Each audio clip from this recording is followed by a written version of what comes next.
on this Food City Friday. It is a very special day because it's National Avocado Day, and I'm joined by registered dietitian Kirby Moir. And Kirby, avocados, they use them in so many dishes. So many things. I think it's kind of a trendy food we saw there for a while, and it's not going anywhere. Right.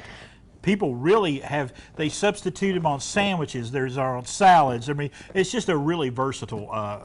Is it a fruit or a vegetable? First of all, I guess that's an important question. That is an important question. It is actually a fruit, okay, and it is really the only fruit that provides us with a type of fat called monounsaturated fat, okay, which is beneficial for our heart health. Oh, very good. And all right, it's considered a fruit because of that pit and the way that it grows. I love avocado. Okay. We're going to get in a debate, I think, a little later. We're going to talk about avocados a little bit, the pros and cons That's right. of the flavor of avocado coming up here a little bit. But what a lot of people don't realize when we talk about vitamins and minerals, there's certain vitamins called fat-soluble vitamins. Okay. That means that we store them in our body in kind of a way that it allows our fat, but the other thing is you need fat for them to be absorbed. Okay. Right? So these are offering things like vitamin K, vitamin A, vitamin D, E. Those are fat soluble. Right. So this is the perfect little pairing for me. We get those vitamins in there, right, and we know we're getting them absorbed. And I know, vitamin K especially, not something that we talk about a lot, but it's essential. I mean, when a baby's first born, they give it a shot of vitamin K. So it's very important to have vitamin K in your diet. I love your nutrition knowledge, Chris. You never surprise me. Just enough to make it dangerous. That's right.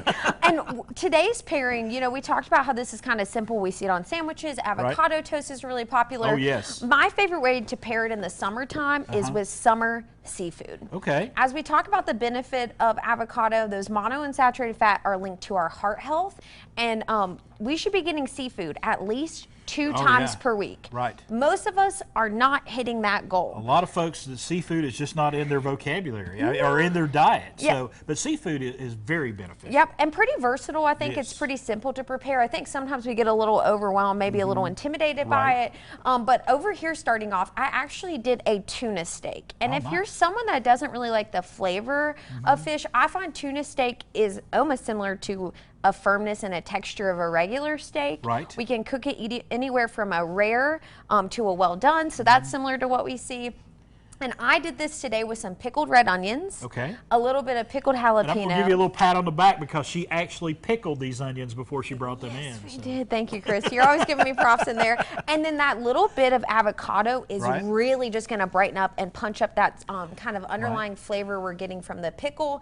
That is great right off the grill. I did chop mine today, but you could do that right across the tuna steak. It is incredible. That avocado, when it's hot, kind of melts down. Okay. It creates this creamy texture, the brightness. I use a little bit of lime juice when I pickled those. Oh, yeah, that'll brighten it up really a lot. And then you could finish with a little bit of sprinkling of salt and pepper, and then pairing it with edamame.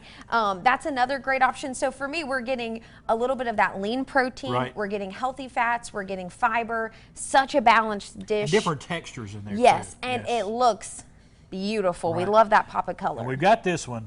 Give us a description on this one. We're running out of time. All right, so this one is going to be grilled shrimp, okay, watermelon, avocado, and feta cheese. Yeah. So we're doubling up on that fat there. The avocado, watermelon, and feta, you could eat that salad on its own. But to make it a more complete meal, I've added in that little rim of grilled shrimp. It's going to, again, be kind of that same balancing act. That protein in there as well as that seafood that you need in your diet. All right, Kirby, we're going to come back here in just a few moments.